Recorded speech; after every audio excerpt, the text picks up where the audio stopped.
कोल्हापूरमधील न्यायव्यवस्थेचा परीघ काळानुरूप विस्तारत गेला आहे. आज त्याचा पुढील गतिमान प्रवास देखील सुरू होतो आहे. यातून न्यायव्यवस्थेवरील विश्वास अधिक दृढ होईल याची खात्री आपल्या सगळ्यांना झाली आहे. मुख्य म्हणजे जो न्याय शेकडो मैल दूर होता तो आता आपल्या घरापर्यंत आलेला आहे. पक्षकारांना आता मुंबईच्या कोर्टाची पायरी चढण्याऐवजी तीच पायरी कोल्हापुरात आली आहे असं म्हटलं तर वावगं ठरणार नाही.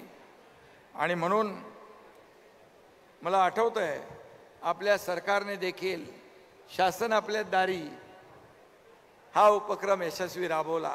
आता न्याय आपल्या दारी आला आहे हा देखील या ठिकाणी आजचा दिवस भाग्याचा आहे आपल्यासाठी.